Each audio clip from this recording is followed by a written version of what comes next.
¿Al final? ¿Cómo No, no, compartir? está bien, está bien, está bien, ya está bien, pues. Aquí ya está abierto, pues, entonces, aquí también está.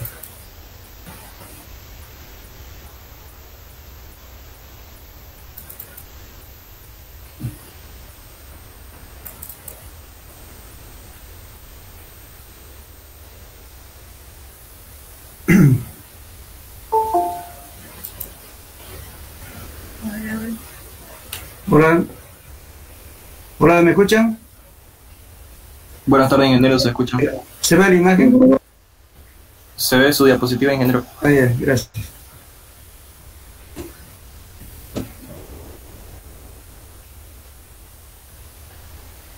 ¿Llama la puerta?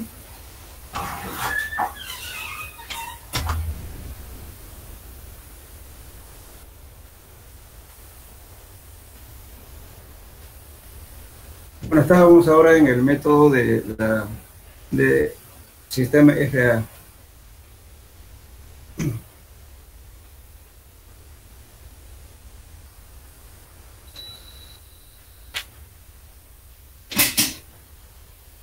Este sistema fue desarrollado especialmente para pavimentos y aeropuertos y fue adoptado para FAA, que es la Federal Aviación, o sea, Agencia Federal de Aviación en español, ¿no?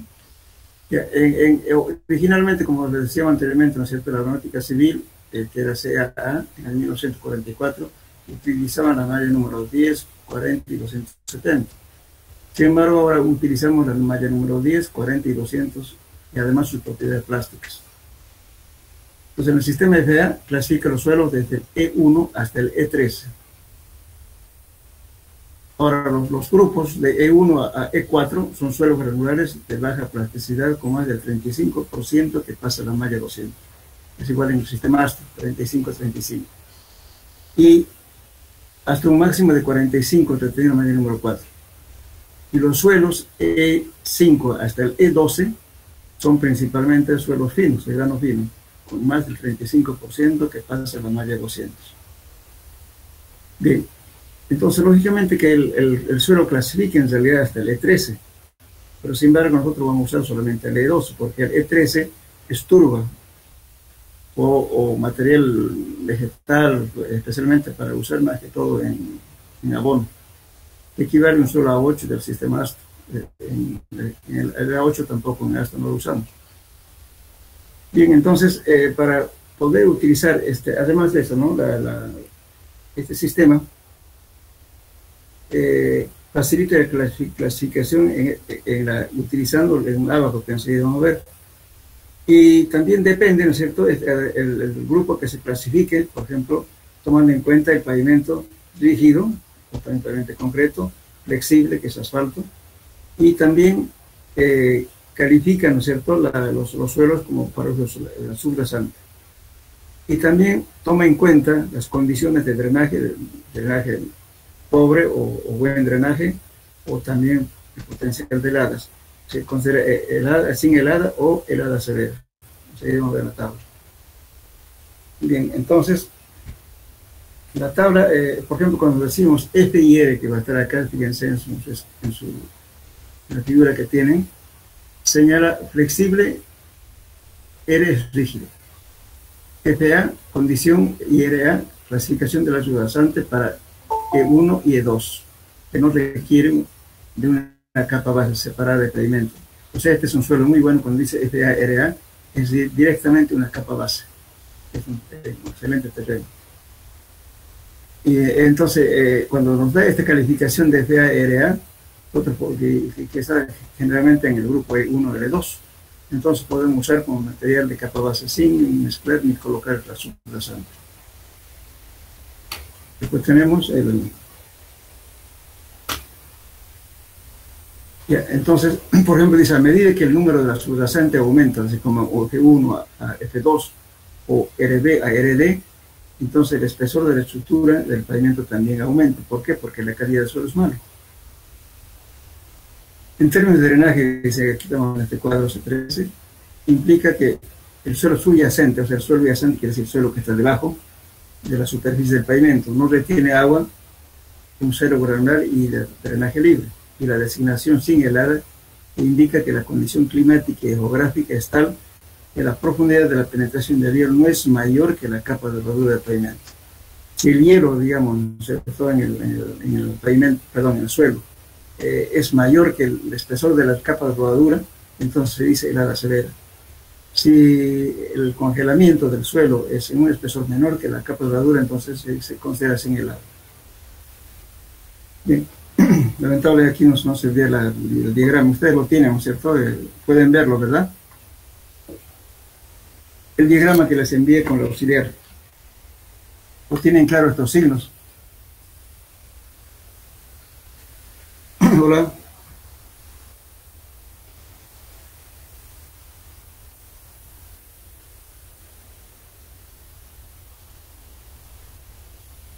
Sí, que en la foto se logra, se nota. Entonces, ya, aquí es lo mismo que en el anterior caso y les voy a explicar ahorita. Yo tampoco no lo veo bien acá en el diapositivo, pero estoy buscando la tabla. Los voy a ver ahorita. Ya.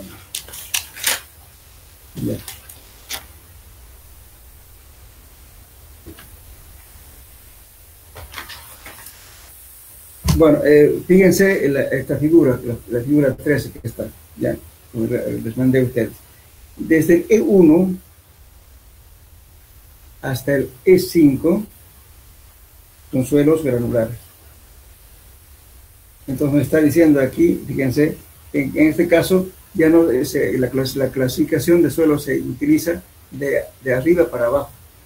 El E1 es un suelo bueno, menos bueno, etcétera, va empeorando en base al índice que va aumentando aquí, hasta el E12. El E12 ya es un suelo malo. Entonces el suelo E1, el E2 es capa base, es un suelo muy bueno, que no necesita en realidad usar su base. Después tenemos el E3, el E4 y 5, entonces ya va empeorando el suelo. Desde el E6 para adelante es suelo malo. Entonces también nos dice análisis del cernido mecánico, material más filo que en la malla 200, perdón, que en la malla número 100. Por ejemplo, si ustedes se fijan en las casillas, dice grava, arena gruesa, arena fina, limo y arcilla. Y abajito dice de 0 a 45. Supongamos que estamos clasificando en el E1. Entonces voy a decir que la malla número 10 debe estar comprendido entre 0 a 45. Y cuando dice, por ejemplo, a 10 en porcentaje mayor al número 40, admite máximo hasta 40. Ese signo más significa 40 o más. Ahora, en la malla número 200 está diciendo, por ejemplo, 15 o menos. Cuando es arena fina tiene que tener 60 o menos. Ese signo que dice menos significa admite solamente hasta 60 o menos de 60, pero no puede pasarse de 60. Y o sea, la única diferencia aquí es el signo más que está encima, como superíndice. Si dice más, quiere decir que admite 40 o más. Si dice 60 o menos, significa que admite solamente hasta 60 o menos de 60, pero ya no puede pasarse de 60. Igual el mismo sistema como clasificamos en el sistema ASTO. Que dijimos ya, 45 máximo, ¿cierto? Entonces aquí está diciendo, por ejemplo, 60 o menos. Entonces, si me paso de 61, ya no va a este grupo. Ahora, igualmente, veo en la otra casilla, digo, me admite, para que sea limo y arcilla, 15 o menos. ¿Qué significa eso? De que solamente admito hasta 15. Si es 16, ya no corresponde a ese grupo. Entonces, esto varía de 0 a 15. La única diferencia es que en vez de decir máximo solamente aparece el signo, como en el caso del sistema ASTO, encasillar nada más. Ahora en la plasticidad lo mismo, límite líquido e índice plástico. Cuando es el E1, el límite líquido debe ser 25 o menos. Si es 26 ya no está en ese grupo. El índice de plasticidad debe ser 6 o menos. Si es 7 ya no corresponde al grupo, paso al otro. Sucesivamente, igual que en el caso anterior del sistema ASTO, vamos haciendo coincidir los rangos que nos da el método. Y después pasamos como categoría como subrasante, decimos buen drenaje y drenaje pobre. Bueno, cuando decimos, por ejemplo, el buen drenaje, en el E1, por ejemplo, me está diciendo FA y RA. Entonces, ¿qué calificación está dando con FA, RA? Eso implica de que es una capa base que no necesita poner subrasante. Ahora, cuando dice sin helada, eso significa de que el espesor del hielo, ¿no es cierto?, es menor que la capa de rodadura. Entonces, es sin helada. Si el congelamiento del suelo tiene un espesor mayor que la capa de rodadura, entonces se dice helada severa. En esas condiciones, ¿no es cierto?, trabaja FA, RA, RA. Ahora dice, cuando es drenaje pobre, ¿qué ocurre cuando está sin helada y helada severa? También igual sigue sirviendo FA, RA, FA, RA. Pero sin embargo, si nos pasamos, supongamos al E3, ahí dice, por ejemplo, ya, cuando vemos cuando el suelo está en buen drenaje, sin helada, califique como F1. Ya no es tan bueno como FA, fíjense. Y para pavimento, eso es para pavimento flexible. Y para pavimento rígido todavía sirve, califica como RA. Ahora, si nos vamos al drenaje pobre y sin helada, me dice F2, entonces ahí ya no es tan bueno cuando tiene ya drenaje pobre, además sin helada. Y si es helada severa, también sigue calificando como F2. Y pavimento rígido todavía sirve. Y así, si nos vamos al E5, ya va empeorando la cosa, nos dice F1, RA. Para pavimento flexible con helada severa, RB, ya es malo. Ahora nos dice igualmente para drenaje pobre sin helada, F3 ya no sirve, porque drenaje pobre. Y RB para pavimento rígido, que también es malo. F4, lo mismo, pero va empeorando. Pues ya no es conveniente ya usar esto porque me da F4. Y también me da pavimento rígido, para pavimento rígido me da RB. Y así sucesivamente se va calificando la clasificación de suelo en función de los porcientos que pasan en la malla número 10, 40 y 200. Bueno, ahora si queremos clasificar el suelo, suelos desde el E6 para adelante, el E7, el E8, etc., utilizamos el abaco de la figura 51, que es este. Es figura. Aquí es fácil, en cambio en el parasuelos, usando la tabla es un poco más difícil, pero aquí para favor, esto solamente se usa para suelos que tienen plasticidad. Entonces, ¿qué hacemos aquí? Entramos con el índice plástico y tenemos el valor del límite líquido aquí, este límite líquido. Entonces, lo único que hacemos es intersectar el punto. Supongamos que aquí me dé el límite líquido 60, el índice plástico que me dé, qué sé yo, 35, digamos, y me cae aquí, ya tengo directamente el grupo de 10. Pues eso es fácil, ¿no? Solamente que una vez que clasifique el E10, entonces entro a las condiciones de la categoría como subrasante. Buen drenaje, drenaje pobre, sin helada o helada severa. Entonces califico realmente si es adecuado o no para pavimento flexible o pavimento rígido. Aquí tiene un ejemplo para clasificar, lo van a ver. Bien, entonces eso sería la clasificación según FA. El ULSA no lo voy a mencionar porque yo lo puse nomás como información, que hay otros sistemas también, ¿no? Pero el ULSA casi nunca hemos usado en este medio, de repente en Estados Unidos, porque esa es una clasificación del sistema del Instituto de Agricultura de Estados Unidos. Bien. Ahora, lo que quería comentarles un poco, inicialmente al principio del semestre hablamos de que los exámenes cómo íbamos a evaluar, ¿verdad? Pero ahora hay un criterio que creo que va a salir como puede ser una sugerencia o bien un programa justamente para a tomar los exámenes parciales. Creo que el primer parcial tiene que estar hasta el 17 de noviembre, creo. Entonces, bueno, también hay muchas quejas de los alumnos que a veces hay menos posibilidad de aprobación cuando dan menos exámenes. Pues yo normalmente siempre termino primero mi materia, después de terminar mi materia, tomo los exámenes, ¿no es cierto? Porque al final de cuentas, siguen todas las fórmulas que estamos viendo son las mismas para cada tema. Solamente la clasificación sería una cosa independiente, pero después todo radica en el capítulo 3. Entonces tendrían que ponernos de acuerdo con tiempito si vamos a tomar el primer parcial, o si no, como habíamos quedado como antes, pero siempre y cuando que no haya quejas, porque después no quisiera yo tener un desacuerdo de alguien.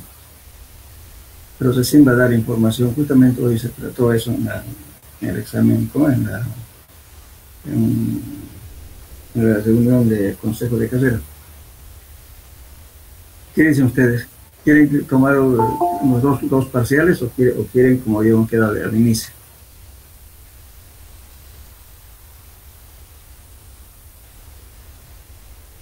Ahora,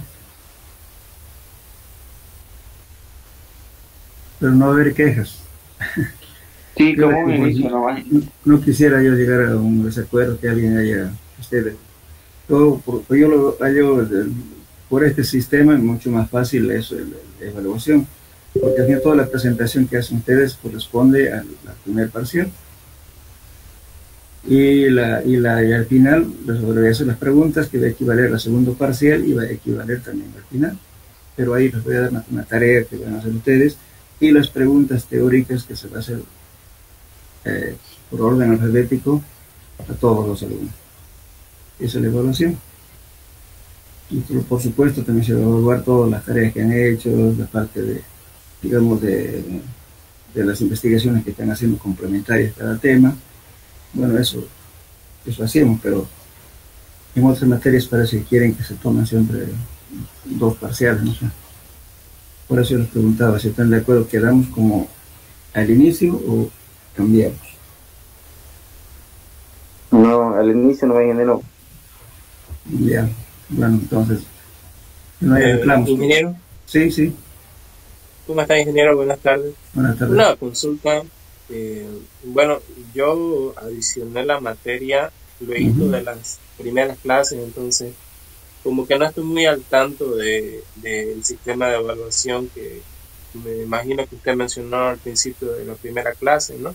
No sé si sería tan amable de nuevamente dar a conocer. Les voy a repetir ahorita, ya. Dijimos primeramente, como esta materia tiene laboratorio, ojalá que nos den ingreso al laboratorio, por lo menos a conocer las cosas, porque imagínense 2 semestres sin laboratorio, no conocen ni siquiera el equipo de hacer Proxo. Yo justamente ahora en el Consejo de Carrera planteé eso, ¿no es cierto?, que abran el laboratorio, por lo menos las horas normales, ¿no?, de 8 a 12 y de 2 a 6. Como somos hartos, no podemos entrar tampoco por un montón, porque hay un grupo de son 70, el otro un poquito más. Entonces es imposible que en un solo horario entremos a los 70, por todo el problema que tenemos, ¿no es cierto? Entonces tal vez disminuir la hora de asistencia al laboratorio, por lo menos para hacer algo demostrativo, que sea rápido, pero que entren de 15 en 15, algo así, para que no haya problemas de contagio. Y también tienen que estar, lógicamente, ustedes conscientes de que aceptan las condiciones, ¿no? Porque no debe ser que después digamos, bueno, seguramente aquí va a haber también un poco de libertad, donde si ustedes no quieren, pues no irán, pero tendrán que justificar. Pero yo, por su bien, sería conveniente, aunque sea de lejos, ¿no es cierto?, por lo menos conocerlo, cómo se utiliza, para qué se utiliza, y toda esa situación es importante. Que el auxiliar o bien el mismo encargado del laboratorio que haga algo demostrativo, porque imagínense, van a salir ingenieros sin conocer nada del laboratorio. Entonces se planteó, entonces se va a pedir de que la asistencia, o sea, el laboratorio tiene que estar abierto durante todo el día, que nos atiende por grupo, organizamos en suelos, como en realidad también en suelos 2 están inmediatos a alumnos, entonces hay que ver Lo que no quieren es cargarse porque lo interesante sería con inclusive el laboratorio de suelos 12 puede ser de noche, pero no creo que quieran aumentar las horas para los que trabajan en el laboratorio. Pero dentro del día sí podemos tener que organizar así, por lo menos que sea demostrativo. No siempre que hagan que manipulen, sino que vean cómo se hace así, que les indique, y bueno, uno ya tiene idea de todo. Entonces, eso está pendiente. Yo creo que en esta semana que viene se va a aclarar más situación. Es conveniente que aprendan ustedes. Porque imagínense, ustedes van a estar supervisando algo. No van a conocer ni el cono de arena, no van a conocer en figura, no van a saber cómo se coloca el suelo, qué hay que hacer, cómo van a preparar la materia para hacer capa base, aunque ustedes no lo hagan, pero tienen que saber cómo se hace bien correctamente, porque son ingenieros. Esa es yo le decía lo que me preguntaba el joven. Al inicio dijimos, el 25% vale laboratorio, 10% presentación de informes y 15% examen sobre los ensayos de laboratorio que se va a hacer. Total 25%.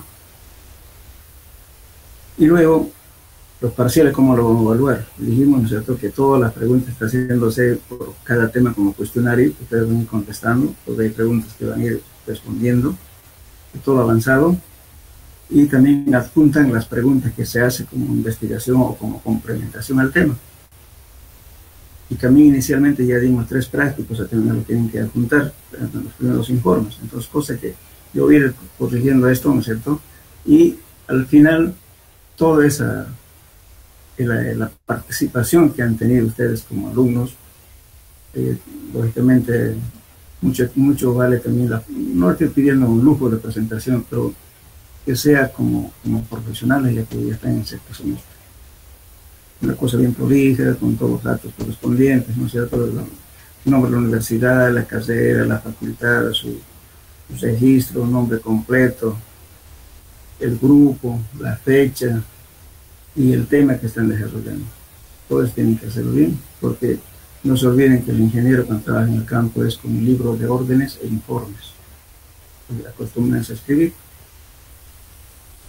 Y entonces eso va a valer como un parcial. Un parcial. El primer parcial.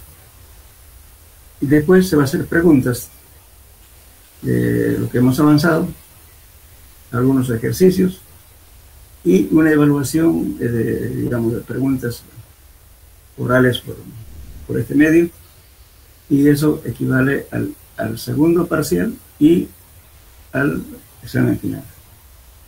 Entonces los parciales, un sumado el primero de las presentaciones más lo que dan al examen, eso equivale al 40%. Y 35% al examen final. Por eso al final tienen que venir. Y como están haciendo su cuestionario, vienen preparándose, no engañen, háganlo ustedes el trabajo, porque ya al final, al hacer el cuestionario, ya están estudiando ustedes. Eso les va a quedar ya para el final. Esa era la propuesta que se hizo al inicio, porque no vinieron al principio. ¿Entendió? Bueno.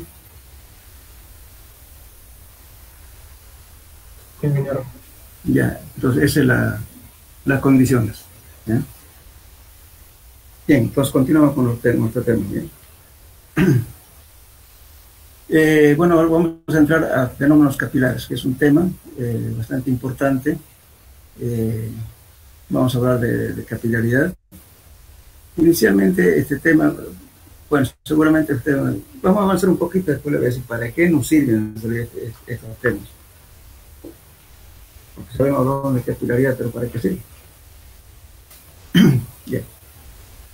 Dice, todos los materiales en la naturaleza poseen fuerzas intermoleculares y estas fuerzas pueden ser denominadas de cohesión para las fuerzas moleculares internas y de adhesión para el caso de la atracción entre moléculas de materiales diferentes, tales como el agua y el vidrio.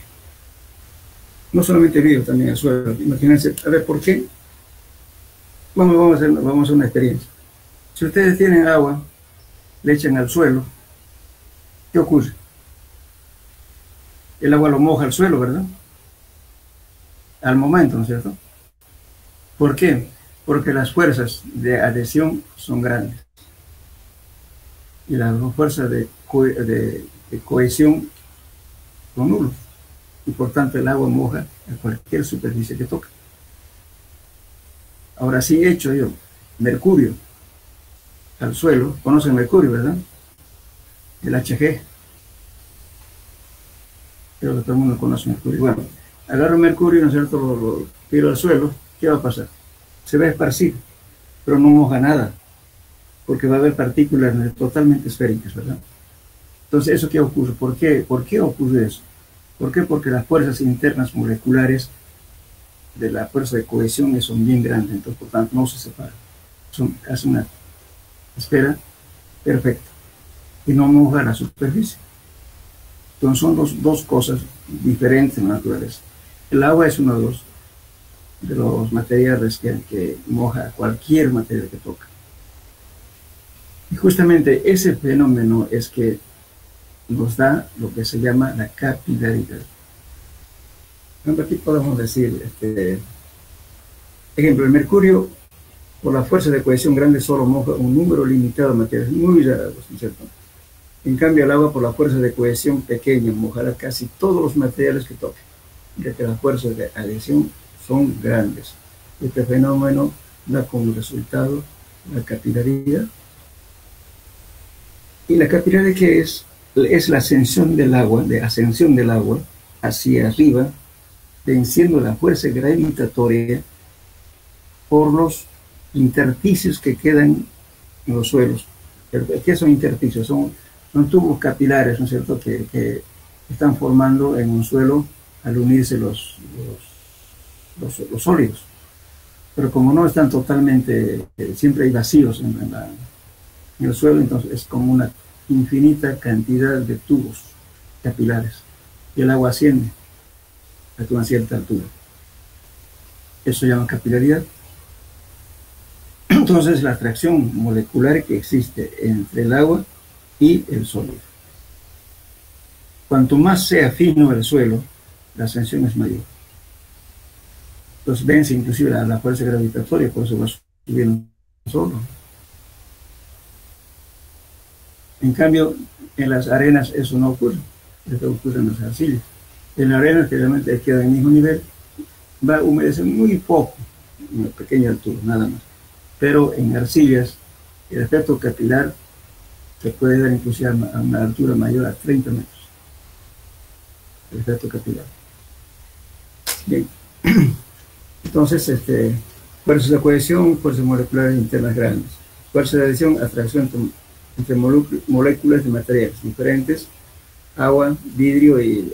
Bueno, aquí lo pone vidrio porque justamente vamos a ver una experiencia que sube por el tubo capilar, está hecho de vidrio para demostrar justamente solamente la teoría. Por estamos hablando de vidrio, pero en realidad estamos hablando de suelos, ¿no? Bueno, si nos vemos en este esquema, fíjense, tengo yo aquí el nivel freático, el agua va a ascender. Lógicamente, para que haya ascensión capilar, entonces cuando hay presencia de agua, el agua sube de abajo hacia arriba. Toda esta área de aquí va a estar saturado, eso se llama el nivel de saturación. Pero el agua no se queda aquí, hasta aquí está saturado, pero después sigue subiendo hasta una altura aquí. Esta es la altura máxima capilar. Hasta ahí alcanza el efecto capilar. Entonces, una zona tenemos de saturación, esta zona, y esta zona parcialmente saturada. Tiene agua, pero no en cantidad, pero está influenciada justamente por la ascensión capilar. Y si vemos el grado de saturación que ocurre, aquí, por ejemplo, el grado de saturación, pongamos para esta figura, digamos, hasta aquí va a llegar, hasta el nivel de saturación, la humedad va a ser menor, esta es humedad, entonces 60%, digamos, esto viene aquí, pero acá ya está totalmente saturado. Entonces, con la profundidad, ¿no es cierto?, debajo del nivel freático está totalmente saturado. Bien, ahora, ¿cuál es la importancia de esto? A ver, si ustedes tuvieran, vamos a hablar de una vivienda, seguramente han visto construir una vivienda, ¿verdad?, ponerle el cimiento. Sobre el cimiento le colocan el sobrecimiento. ¿Se ubican? ¿Alguna vez han visto hacer una casa común? Hola. Hola, hola. Sí, Participen, por favor. Ya, entonces, sí, seguramente han visto hacer el cimiento, que es una vivienda común cualquiera, es una estructura ancha, ¿no es cierto? Después se coloca el sobrecimiento, sobre el cimiento se coloca un sobrecimiento. Después de colocar el sobrecimiento, ¿qué hacen? Le colocan una capa impermeable, ¿cierto? Antes de colocar el muro. La capa de impermeable, ¿qué es? Lo colocan alquitrán con plástico o en su defecto ponen un cartón asfáltico. ¿Así han visto o no han visto hacer eso? sí, ingeniero. Ya, entonces, a ver, según usted, ¿para qué lo ponen eso? ¿Por qué no directamente el ladrillo? Y no, ¿para qué están colocando un material impermeable? Que la humedad no suba hasta los muros. Exactamente, para que la capilaridad no suba por la pared y que después le caiga unas gotas del techo. Ese es el efecto capilar. Para eso se pone. Si usted no pone eso, en épocas de lluvia, va a absorber humedad y el agua va a subir por capilaridad hacia arriba. Y va a caer gotas de repente en su mesa. Uno. Y otro ejemplo. Cuando ustedes van a colocar un piso, ¿qué colocan después de colocar el suelo compactado? Sobre ese suelo, ¿qué colocan? Un contrapiso, ¿no es cierto? ¿Y contrapiso de qué lo hacen? Por favor, ustedes como futuros ingenieros vayan a tener una miradita a las obras que construyen, párense un ratito a mirar qué hacen los albañiles. Antes de colocar el piso, le colocan primeramente un contrapiso, que es generalmente piedra bolón. Pero la piedra de bolón no es porque va a soportar el peso del piso. De repente puede poner un suelo, ¿no es cierto? O puede poner ladrillo también, el contrapiso, pero el ladrillo no es conveniente colocarlo. Le voy a decir por qué. Coloco piedra. Al colocar piedra, ¿qué estoy haciendo? Estoy rompiendo el efecto capilar. Entonces, la altura capilar es inversamente proporcional al diámetro del conducto. Cuanto más chico sea el hueco, digamos, ¿sí? del conducto que va, y por ahí asciende a la mayor altura el agua. Pero si pongo conductos más grandes, ya no el agua no sube, se queda ahí. Entonces, con el contrapiso que estamos colocando, estamos rompiendo el efecto capilar del suelo.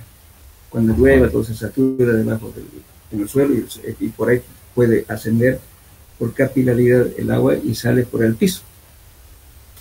Pues en algunas casas muchas veces van a fijar después de una lluvia están trapeando ahí, porque el piso se humedeció. ¿Por qué se humedeció? Porque justamente estuvo la capilaridad. Entonces para eso se colocan justamente las piedras. Entonces, esto es bastante, uno a veces lo hace este tipo de trabajo intuitivamente, pero sin saber por qué lo está haciendo. Ahora, si coloco un ladrillo, porque es más barato un ladrillo adobito, de verdad, ¿no? Claro que es barato, pero es una esponja que no larga el agua después que se sature. Entonces siempre usted va a estar sujeto a que el ambiente, o sea, la humedad ambiental va a ser grande y van a tener problemas de salud después del largo tiempo. No es conveniente usar el ladrillo adobito de contrapiso. Bien. Ahora en los sótanos también, en los sótanos cuando se hace, se va a acabar a 2 o 3 metros del sótano, prácticamente a 350 o 3 metros del sótano, del piso. Antes de colocar el piso, que hay que colocar, en lo posible, compasar al suelo y colocar una capa de piedra, un espesor entre 20 a 15 centímetros. Sobre eso se coloca arena y grava, y sobre eso se coloca una manta impermeable. O si no coloca manta impermeable, por lo menos coloque la capa de piedra. Sobre eso recién coloca el piso. Pero ¿por qué está poniendo esas piedras? No porque usted va a poner algo pesado, simplemente para romper la capilaridad. Que no sería cuando llueve, siempre hay saturación del suelo, de las zonas aledañas, y la humedad va a subir por capilaridad y el sótano va a ser húmedo. Y como que hay muchos sótanos ocurre eso. Cuando llueve empieza a caer el agua del piso, unas gotitas de agua se junta, después ¿qué hacen? hace una pequeña camarita, de ahí sacan con una bombita, un flotador, para que actúe cada vez que sube de nivel, flota y botan al agua al alcantarillado en forma oculta, clandestina. Hay muchos sótanos que hacen eso. Porque ella tuvo la capilaridad. También la filtración lateral, porque el agua subió y cae agua por las paredes. Eso es capilaridad. Siempre hay muchos ejemplos que podemos dar que el efecto capilar hay que tener muy en cuenta. Bien, entonces, lógicamente que la vamos a estudiar en forma, así como un ejemplo más que todo de cómo se forma el menisco, todo eso, ¿no es cierto? Por eso estamos hablando de un tubo de vidrio. Bueno, aquí vamos a ver qué es tensión superficial. Cuando se altera la forma de la superficie de un líquido, me olvidaba decir otra cosita antes que me vaya. Por ejemplo, si estamos haciendo un terraplén, sabemos que lo más barato es hacer préstamos laterales, ¿no es cierto?, con un tractor y subir el terraplén, porque no tiene que trajinar el material, pero sin embargo estamos dejando unos huecos ahí en la zona aledaña del terraplén, y cuando llueve se junta agua, ¿no? Entonces el agua, lógicamente va a haber una comunicación entre niveles de agua, es como una manguera que ponemos al otro lado, ¿no es cierto? Entonces el agua va a saturar ese nivel y por capilaridad va a subir hacia arriba. Si la capilaridad actúa en un terraplén, puede ocurrir la siguiente situación. Uno, va a saturar a la subrasante y se va a mezclar con la subbase. De la subbase, ¿no es cierto?, encima de la subbase está la capa base. Entonces va a seguir subiendo el agua, entonces también la subbase se va a saturar, y por tanto las piedras que son más grandes de la capa base se van a precipitar por abajo y las otras más livianas salen para arriba. Entonces, el efecto capilar hecho, o sea, el suelo se saturó y por las vibraciones, todo lo demás que los vehículos pasan por encima del terraplén, entonces va a empezar a contaminarse las capas. Lo que era capa base ya no va a ser capa base con el tiempo, ya será su base. Y las piedras más grandes van más abajo. Y todas esas cargas que tenía que soportar la capa base con un material excelente, ¿no es cierto?, como se ve aproximadamente 100, entonces va a bajar su capacidad de soporte. Lo que tenía que aguantarse el suelo se lo transfiere a la capa de rodadura, el pavimento, ya sea rígido, flexible, articulado, lo que sea. Y entonces el pavimento no está diseñado para soportar esas cargas y por tanto se falla. Si el pavimento flexible, aparece primeramente fisuras, luego baches y chao, o sea, ya empieza a echarse a perder toda la conformación del suelo, del terraplén. Y si el pavimento rígido también, el pavimento rígido va a pasar por las puntas, va a empezar a salir una especie de agua con sedimento, ¿no es cierto?, y de tal modo que va a ir haciendo una especie de cueva debajo de la losa del hormigón y va a quedar medio rengo. Y cuando pasa un vehículo, lo fisura. Hasta ahí llegó la historia del pavimento rígido. ¿Qué actuó ahí? La capilaridad. Cuando llueve después, muchas veces en carreteras donde tenemos préstamos laterales con lagunas, qué sé yo, entonces cuando pasa la lluvia, aparecen venas de agua sobre el pavimento. ¿Y qué es lo que pasa eso? Entonces el agua está más bien saliendo por capilaridad hacia arriba. Eso no debería ocurrir. Es de esperar que el agua entre de arriba hacia abajo, no de abajo hacia arriba. Entonces ese tipo de carreteras no va a tener larga subida útil, porque se va a contaminar las capas que está conformada el terraplén, y por tanto va a fallar antes de tiempo el pavimento. Y para evitar eso también se colocan mallas geotextiles o lo que se llama el dren francés. ¿Qué es el dren francés? Una capa de piedra, ¿no es cierto?, de diferentes tamaños, de un espesor de 20 centímetros tal vez, con una cierta inclinación, cosa que el agua sube y bote el agua hacia la parte lateral de este terraplén. Pero el agua ya no sube arriba. Entonces eso hay que tener cuidado durante la construcción y el diseño. Si no consideramos eso, lógicamente en poco tiempo va a ser la capa base contaminada con la subbase y la subbase con la subrasante y pierde su estabilidad. Y por tanto, el pavimento no soporta las cargas. Bien, eso más o menos es la explicación de todo el sistema que estamos viendo. Bien, entonces vamos a hablar de la tensión capilar.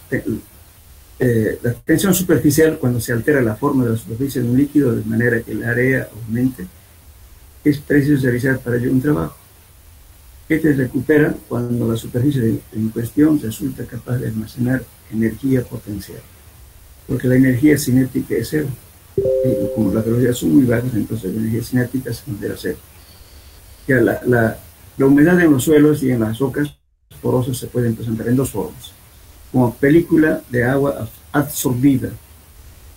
¿No creen que está mal escrito esto? ¿Lo que dicen ustedes? ¿Está bien escrito o mal escrito? Está bien escrito. ¿Por qué? A ver.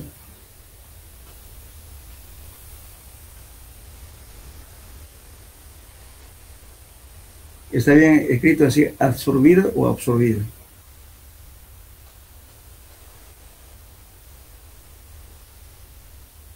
A ver, participen, pues. ¿Sabe por qué está correcto? Porque resulta que para que haya plasticidad en los suelos tiene que haber el agua absorbida con D, o agua adherida.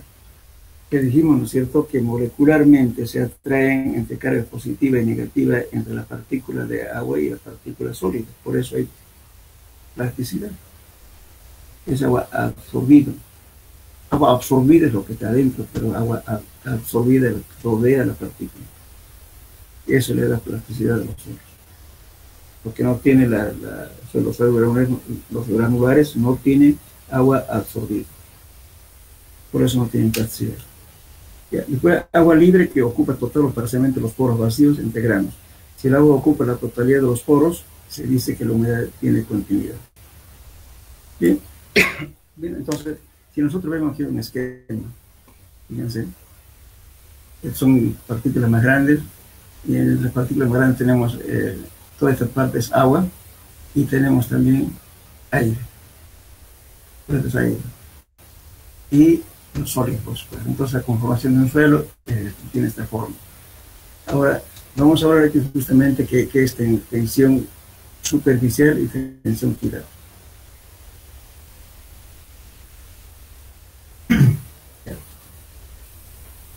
Entonces la tensión superficial es, como les puedo decir, un poco difícil definir.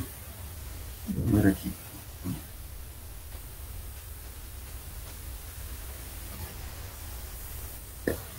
Bueno, si aquí hablamos de la tensión superficial, vamos a ver, con este ejemplo vamos a entender. Se puede representar como una fuerza en la superficie de separación entre el aire y el agua. Y tenemos aire y tenemos agua. Entonces, la tensión superficial está aquí. Es una carga, o sea, aquí estamos viendo, por unidad de longitud. Es la fuerza, la presión, digamos, lineal entre la separación de la burbuja de aire con el agua. Eso es tensión superficial. Esta tensión superficial va a variar en función de la temperatura también. Entonces la tensión superficial, dice, se puede representar con una fuerza en la superficie de separación entre el aire y el agua, que actúa paralelamente a la superficie del agua. Su magnitud es 0.075 gramos por centímetro o 73 dinas por centímetro a 21 grados centígrados. Este signo menos no es más que convencional. Ahorita vamos a ver por el diagrama de presiones que vamos a hacer, por eso, convención de signos, pero generalmente se acostumbra a colocar con signo negativo. Bien. Entonces, y la tensión capilar es la atracción del agua por las partículas del suelo o por el vidrio limpio. es igual o mayor magnitud que la tensión superficial. Por tanto, hay una tensión en la superficie de separación y se extiende a lo largo de cualquiera de estos materiales. Y se obstaculiza por alguna fuerza como la gravedad, en el que se extiende a la superficie de separación aire-agua. Esta se estira formando una superficie curva, que se llama menisco. Y se produce esfuerzos de tensión. El agua a este esfuerzo se llama tensión capilar. Y lo vemos aquí. Bueno, ¿qué estamos diciendo? Este es una experiencia, seguramente lo han hecho en un laboratorio. Yo lo hice cuando estaba en un colegio. Este es un recipiente con agua. Se coloca un tubito pequeño, no ancho, con diámetro bastante pequeño. Y en función como vamos variando el diámetro del tubo, este es la altura capilar, y va a formar un menisco. Este se llama un menisco, una superficie curva. Entonces, si tengo un tubo más delgado, esta altura va a ser mayor. Si tengo un tubo más ancho, la altura va a ser menor. Por eso estamos diciendo que las piedras grandes, o el en francés como llamamos, rompe el efecto capilar, porque la altura capilar es mínima, casi nula. Entonces, entonces aquí, ¿qué pasa? Si tenemos la tensión superficial, va a ser igual a,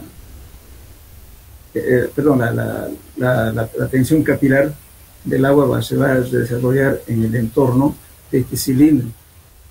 Acá estamos suponiendo que es un cilindro como un tubo, el suelo, entonces va a tener un diámetro D. Entonces se desarrolla en el entorno del cilindro, y por tanto por eso tenemos tensión superficial I por D.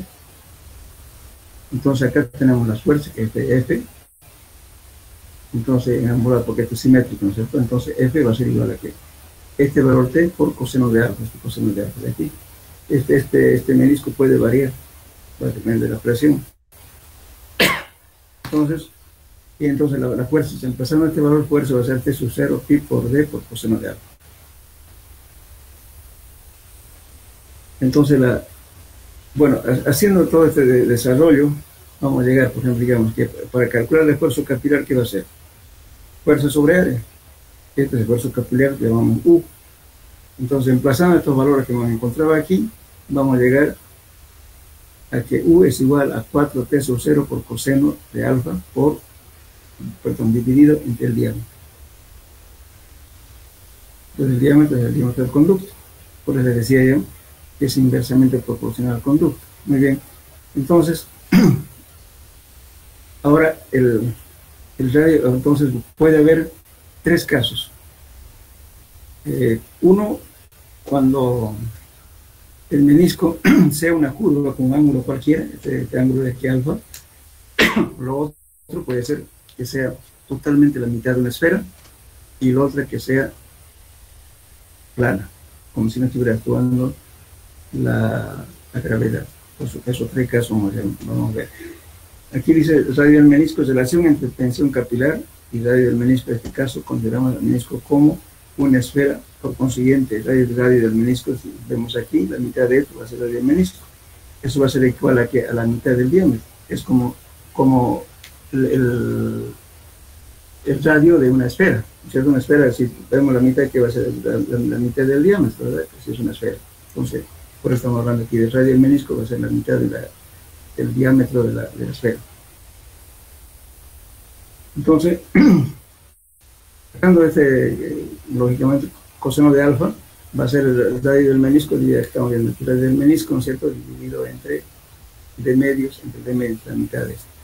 Despejamos D es igual a 2 coseno de alfa por radio del menisco. Entonces, emplazando en la ecuación que habíamos visto aquí, en esta ecuación, aquí, la ecuación 12, tenemos esto. Reemplazamos este valor, vamos a tener aquí, reemplazamos este valor, y vamos a tener 2T sub 0 por radio del menisco. Entonces, este esfuerzo capilar, cuando consideramos, ¿no es cierto?, que el menisco es la mitad de una esfera, entonces tenemos 2T sub 0 por radio del menisco. Ahora, ¿qué pasa si tenemos, ¿no es cierto?, el menisco completamente plano. Entonces eso en este caso alfa es 0. Entonces si alfa es 0, reemplazamos en esta ecuación. Vamos a hacer el coseno de 0, ¿cuánto es? 1. Y por tanto, en esta ecuación,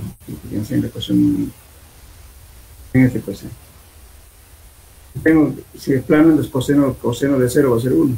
Entonces, ¿qué me va a quedar? 4t sub 0 sobre d.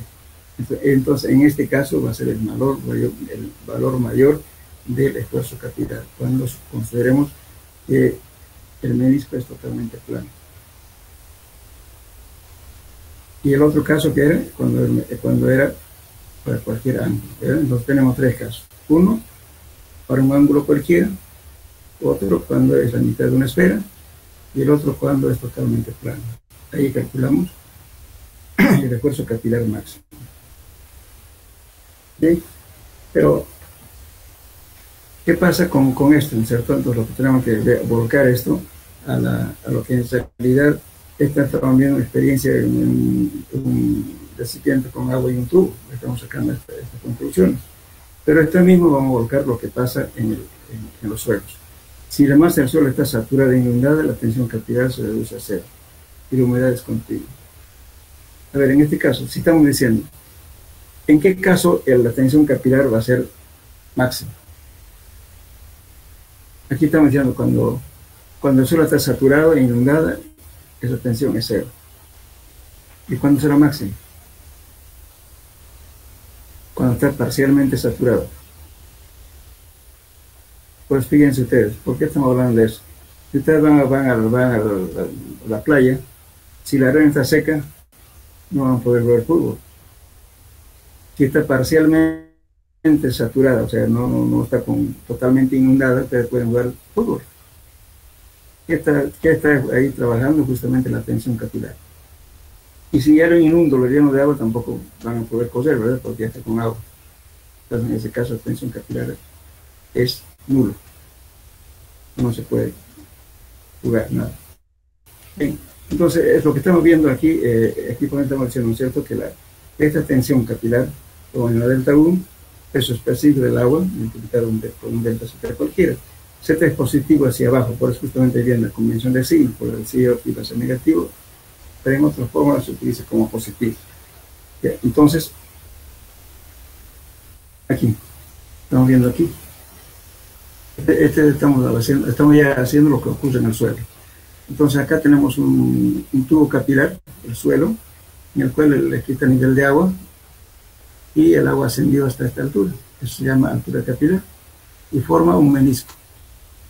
Entonces cuando dibujamos el diagrama de presiones de esto, ¿no es cierto?, aquí lo vamos a considerar negativo, y lo vamos a considerar positivo, por eso el signo de la tensión superficial daba negativo, porque es una convención del signo nada más. Entonces nosotros, si estamos reemplazando las ecuaciones que calculamos, le decimos, por ejemplo, si la altura capilar es un delta Z, entonces vamos a tener ¿qué cosa? U va a ser igual a una altura del agua multiplicado por delta Z. Entonces reemplazamos aquí, U máximo, por en este caso, va a ser grama del agua por delta Z. Entonces, y hacemos, ¿no es cierto? Además, ya estamos diciendo que HC es igual a delta Z. Entonces voy a colocar, en vez de delta Z, voy a colocar HC. Entonces, en caso aquí, voy a tener HC es igual a 4T sub 0 sobre D por gramo del agua. Entonces, esta es mi altura capilar para ese caso que estamos hablando. Ahora, lo otro, si estos valores reemplazamos en las demás fórmulas, vamos a tener igualmente aquí la altura capilar de 4T sub 0 por coseno de alfa sobre gamma por D. Esto para un mano cualquiera, este es el máximo. De ese modo calculamos la altura capilar en los suelos. Lógicamente aquí es bastante difícil determinar este diámetro del conducto cuánto. A veces hay libros especializados que le pueden decir algo, un valor. Y tampoco vamos a determinar tan fácilmente el coseno de alfa, por cuánto es el ángulo que forma con respecto al menisco, ¿no es cierto? Aquí, este ángulo de acá. Entonces, pero sin embargo hay algunas fórmulas empíricas que ayudan bastante. Una de ellas es esta. La ecuación de Hassen dice la altura capilar se puede calcular C dividido entre E sobre D sub 10. C es una constante que varía entre 0,1 centímetros cuadrados a 0,5 centímetros cuadrados. Entonces, lógicamente que si el suelo tiende a ser granular, tomamos cercano a 0,1. Y si el suelo es bastante fino, tiene alta plasticidad, entonces tomamos 0,5, porque saben que la altura capilar va a ser máxima. Eso depende mucho del criterio para tomar el valor de C. Por eso el ingeniero tiene que saber, ¿no es cierto? En suelo granular la altura va a ser chico, y por tanto tomaré pues 0,1. Si el suelo es bastante arcilloso, con alta plasticidad, entonces tomaré próximo a 0,5. Y la relación de vacío está como se encuentra en el sitio, un suelo inalterado. D/10 es el diámetro efectivo de Hassen que se calcula de la curva granulométrica del material. Eso lo hemos visto cuando hemos visto la granulometría. Sabemos calcular D/10. Con eso calculamos la altura capilar mediante esta fórmula de Hassen. Y hay otra fórmula también que es esta. Esta es más práctica, pero también tendemos a errar, porque por ejemplo en la anterior ecuación no está tomando en cuenta, ¿no es cierto?, el diámetro efectivo de Hassen y de la relación de vacío, y el criterio que se tiene que hacer si el suelo tendiendo a ser granular o tendiendo a ser fino. Pues aquí en cambio, aquí nos dice directamente 0,36 y entre D es en centímetros, entonces es una constante. Entonces esto le ponemos al cálculo, o una referencia bibliográfica de repente, porque ¿quién me puede determinar con exactitud cuánto es el diámetro del conducto? Es difícil. Entonces en la práctica, la ecuación que más se emplea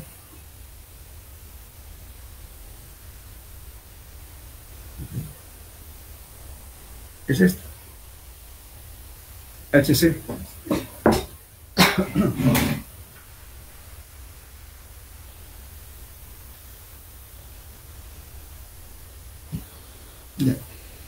Entonces, esas son dos fórmulas bastante utilizadas, especialmente esta. Entonces, pónganos su formulario para la altura capilar. C es una constante que varía de 0,1 centímetros al cuadrado entre 0,5 centímetros cuadrados. Los suelos que tienden a ser con menos plasticidad se toma 0,1. Y son suelos más plásticos, se utiliza 0,5 o próximo a 0,5. Va a depender también de del criterio del que está calculando. Este es relación de vacíos del suelo inalterado. D/10 se determina mediante la curva granulométrica del material que se está estudiando. ¿Alguna duda hasta aquí?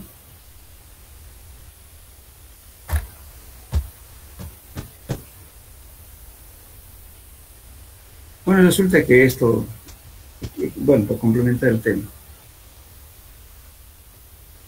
Por ejemplo, si ustedes van a hacer una obra, supongamos un sótano, ahora se están haciendo hasta 3 sótanos debajo. Se está haciendo un sótano hasta 15 metros de profundidad. Hay 2 edificios ahorita en construcción en la San Martín, en la avenida San Martín, con este tipo de cosas. Resulta que en esa zona los suelos son relativamente blandos hasta una cierta profundidad entre 14 y 15 metros. De ahí es suelo rígido, duro. Pero encima de eso hay una capa de arcilla que impide que se infiltre el agua de la recarga hidráulica, o sea, de la lluvia. Entonces cada vez que llueve fluctúa los niveles de agua. Han tenido problemas en los edificios, por ejemplo. Después de que estaba hecho el estudio, tuvimos que hacer justamente colocar los piezómetros. ¿Qué son los piezómetros?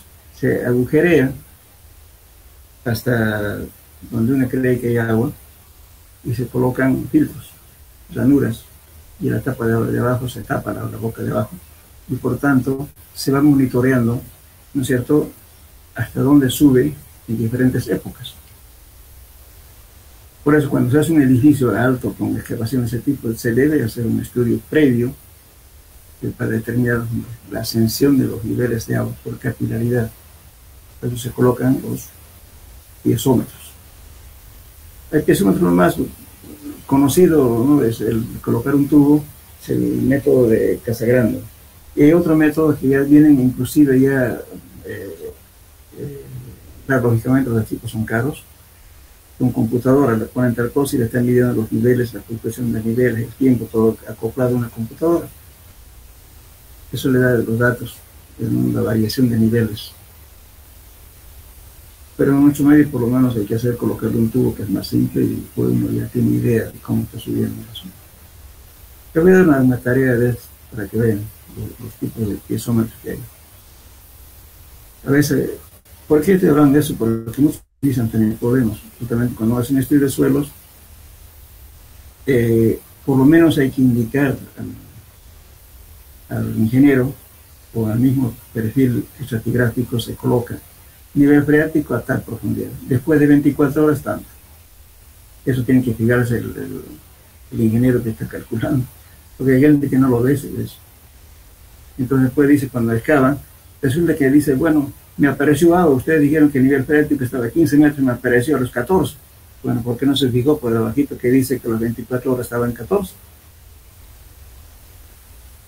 Te dice, por eso no es conveniente a veces cerrar los pozos ese mismo día, después hay que volver a tapar los pozos. Y nunca hay que dejar los pozos de estudios abiertos, porque ha dado casos, ¿no es cierto?, que colapsan edificios. Porque imagínense, están perforando 30 metros y queda el pozo abierto. Y que ese pozo, justo que caiga una zapata, produce derrumbamiento. Entonces, en 30 metros de profundidad, así 4 pulgadas de diámetro, está sacando arriba de un cubo. Entonces, puede causar hundimiento. Por eso no es conveniente dejar tampoco sin rellenar. Pero, si se tiene el tiempo, hay que decir por lo menos, ¿no es cierto?, cuánto es su nivel después de 24 horas.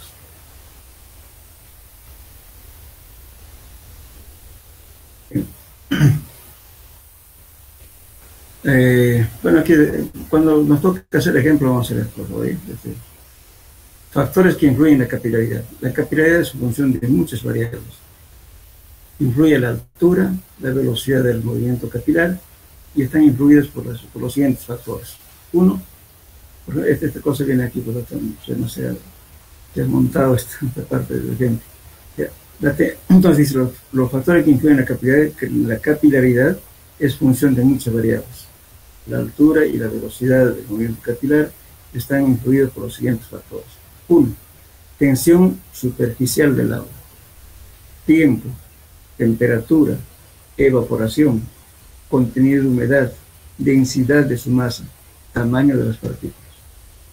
Todos los factores influyen justamente en la capilaridad. Bien, ahora, podemos también hacer una gráfica en función de por ejemplo, cuando hacemos un piezómetro podemos dibujar fácilmente este dibujo. Si tenemos un nivel de agua, podemos determinar, por ejemplo, cuánto subió la ascensión capilar. Aquí, por ejemplo, estamos tomando en cuenta en días y tomamos en cuenta la altura de la ascensión capilar. Aquí subió desde 0 hasta este valor, o sea, casi en 20 días ya la altura ya no sube más y la curva ya es asintótica. Entonces la ascensión capilar de esta forma. No es una recta tampoco. No podemos decir, si subió en 20 centímetros, entonces Diego voy a sacar una regla de 3, no. Hay que hacer la prueba y generalmente de esta forma la curva. Después vamos a hablar también de lo que es la evaporación. La evaporación del suelo es la pérdida de humedad por efectos de la temperatura, la humedad ambiente y viento. La evaporación se produce dependiendo de la temperatura más la humedad ambiente y ocurre aproximadamente de la siguiente forma. Fíjense, en 12 horas solamente se evapora 2.5 centímetros a una temperatura de 25 grados centígrados. En zonas un poco con temperaturas menores, solamente 2/3 a 1/3 de este valor de 2.5. Estamos hablando en 12 horas. Lo cual implica que en obras de vías terrestres o de caminos, este efecto se debe tomar muy en cuenta. ¿Por qué estamos diciendo esto? Ustedes van para hacer un camino, un movimiento de tierras, si llueve, no pueden trabajar con suelo mojado, ¿verdad? Tienen que parar. Y si ustedes esperan que solo se seque sin hacer nada, seguramente van a estar varios días a compactar, porque de capa a capa se compacta especialmente entre 0,20 a 0,30 centímetros. Entonces va a bajar en 12 horas 2,5 centímetros, va a pasar varios días para que pierda humedad. Entonces lo que se hace en este caso es acelerar la evaporación. ¿Cómo aceleramos? Primeramente, por más que esté ya compactado o poco compactado, si queremos continuar con hacer la obra, ¿qué hacemos? Abrimos camellones con escarificador. Escarificador es ese tipo de rastrillo que tiene la motoniveladora o tiene el tractor oruga. Se le abre un camellón y luego se expone eso al viento, al efecto del sol, etcétera, para aumentar la cantidad de superficie expuesta a estas condiciones. Al poco rato, después de 1 hora, 2 horas, se pasa al revés del otro camellón. ¿Para qué? Para remover el suelo y exponer al efecto de la temperatura ambiental y todo lo demás, el viento. El viento es uno de los factores muy importantes en la evaporación. Cuando hace viento, el agua se seca rápido. Entonces, de ese modo podemos acelerar justamente el tiempo de evaporación para continuar con el trabajo. Ahora ocurre al revés, cuando la temperatura es bastante cálido, muchos vientos y un lugar seco. En ese caso, mientras usted está echando agua y va a ir a nivelar y compactar, ya se secó el suelo. En ese caso, es conveniente trabajar, porque cuando se hace una buena compactación, hay que controlar la humedad antes de la compactación, durante la compactación y después de la compactación. Y se hace un buen control. No a veces, si ustedes se van a fijar en la ciudad, el fiscal no aparece, aparece solamente para firmar planillas, y no tiene que ser así. Por eso en las obras malas después están con problemas posteriores. Después vienen las demandas, le están sacando ya tus nombres porque se rajó el pavimento, porque no se está tomando en cuenta este control. Y el control del suelo es fundamental para que el pavimento aguante. Bien, entonces, si en caso fuera así, ¿qué hacen ustedes? Tienen que tratar de aprovechar, como digo, trabajar. Por eso en las curvas de compactación siempre se coloca un poquito más de humedad. Si es seco y hay harto viento, entonces hay que poner una humedad 1, 1.5, 2% más, dependiendo del tipo de material, y luego compactar. O trabajar de noche. Él trabaja más o menos a partir de las 4 de la tarde, cuando ya el sol está por irse. Y se trabaja hasta 11, 12 de la noche. Y luego no hay ese problema tanto de pérdida de agua, especialmente en zonas secas. Cuando se hizo la carretera a vapor, había un problema porque no había agua en el lugar. Y tenían que traer agua desde el Río Grande, a veces tramos casi de 40 kilómetros de distancia y de vuelta el aguatero a veces no llegaba a tiempo. Entonces se optó por trabajar de noche. Empezaba a trabajar la máquina que se iba a partir de las 4 de la tarde hasta las 11, 12 de la noche. Trabajar de noche. Eso porque el clima es muy seco, mucho viento y altas temperaturas. Eso es la evaporación. Y lo otro es excesiva evaporación. Hay ambas cosas que hay que ver para avanzar con el trabajo. Bueno, después tenemos el caso de succión. ¿Qué es succión? No me van a decir succión a agarrar una bombilla y chupar agua, ¿no? Estamos hablando desde el punto de vista de mecánica de suelos. El nivel freático se halla a una cierta profundidad en la superficie freática. El agua estará a una presión igual a la atmosférica. Por debajo de la superficie, la presión del agua en los poros del suelo aumenta con la profundidad. Por encima de la superficie freática, las fuerzas capilares se oponen a la fuerza de gravedad. Si tomamos como cero la presión del agua en la superficie freática, esta presión será positiva. Lo que vimos en el esquema, aquí arriba positiva, abajo, perdón, arriba es negativo y abajo es positivo. Y entonces por debajo del nivel freático y negativo por encima, ¿verdad? Lo que es el esquema que vimos. Pero en resumen, aquí está la cosa. En resumen, podemos indicar que succión de un suelo es la presión capilar mediante la cual el agua es retenida en sus poros vacíos, cuando el suelo no está sometido a poros exteriores. La presión capilar se denomina presión negativa de poros. Entonces, por eso justamente cuando ponemos un piezómetro, que estamos viendo la ascensión capilar debe existir porque lo hemos liberado, le hemos hecho un agujero y lógicamente hemos roto el equilibrio que había con la presión atmosférica. Entonces, lógicamente, el agua va a ascender. Esa ascensión a veces es perjudicial cuando excavamos suelos. Generalmente, cuando tenemos niveles de agua a 1 metro, resulta que cuando están cavando ya aparece agua. Es que hay gente que no tiene criterio. Por favor, ustedes cuando hagan un trabajo, tomen en cuenta qué cercanía está el nivel freático. Bueno, dicen, por ejemplo, el nivel freático tengo a 2 metros, puedo cavar hasta 1,90. No, señor, a 1,50, a 1,80 va a aparecer agua. Porque le está quitando el confinamiento. Las presiones se desequilibran y por consiguiente el agua va a subir. Y después viene el tipo, usted me engañó con el estudio de suelos porque resulta que me dijo a 2 metros, por así decir, y me apareció el agua a 1,50. Bueno, está liberando por confinamiento y por consiguiente el agua va a subir. Y siempre hay que dar su margen. Bueno, eso en cuanto a este tema, no sé si alguna aclaración que quieran ustedes.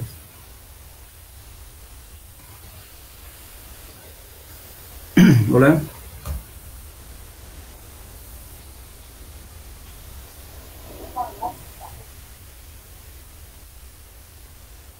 Hola, hola, ¿no tienen preguntas?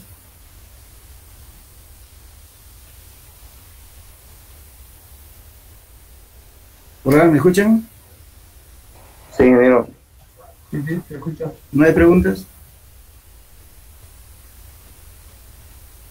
Por favor, la capilaridad, tomen muy en cuenta. ¿Sabe qué pasa? Que a veces este tipo de efectos es grave. Las filtraciones, no siempre va a haber entonces uno puede creer, ¿no es cierto?, que por la arena va a subir una cierta cantidad de agua y va a afectar. No siempre, a veces son estratos lenticulares y usted no lo detecta durante el estudio. Pero cuando llueve sale el agua como del grifo. Ese fenómeno pasa en Uruguay. Hay muchas casas que han hecho su sótano y sin embargo por la pared le salió agua. ¿Por qué? Justamente la descarga hidráulica de larga distancia, ¿no es cierto?, se infiltra y luego viene por el estrato permeable y justamente cae a un sótano. Eso no está internalizado y por tanto por una parte débil va a salir el agua por la pared. En varias viviendas ocurre eso. Entonces, ¿qué hacen? Bueno, lo encaminan el agua a una fosita que hacen después ahí, colocan una bombita con un flotador, o sea, cuando lleno el pocito ese chico que hacen, se activa la bomba y saca agua hacia la alcantarillado o a la calle. Ocurre eso. Pero también se pueden hacer tratamientos, ¿no es cierto?, con galerías filtrantes. ¿Qué son galerías filtrantes? Si yo tengo un problema en una vivienda, me está entrando agua, lo primero que tengo que hacer es en qué niveles tengo este tipo de trato con agua. Entonces, hasta ahí yo puedo hacer una excavación y colocar tubería en el entorno de la casa, los tubos agujereados con la pendiente, y luego coloco un colector con una cámara y de ahí puedo botar el agua. O sea, el agua ya no entra hacia la casa y no lo estoy captando justamente con una galería. Y la galería está con grava, con todo lo demás para que el agua facilite y entre, y el tubo conductor, el tubo colector es un tubo perforado, debidamente protegido para que no se tape las llanuras. Entonces el agua viene y bota al lugar que quiere. Pero se hace con este tipo de problemas. Cuando es superficial y cuando es profundo, entonces es un poco más difícil. Eso podemos hacer 3 metros, 2 metros, 1 metro, fácil. Pero si eso ya está en un sótano de 3 niveles, digamos, a 15 metros, ya es difícil. Bueno, y esto quedamos entonces, jóvenes. Hasta la próxima clase. Hasta luego. Hasta luego, ingeniero. Hasta luego, Inge. Luego. Hasta luego.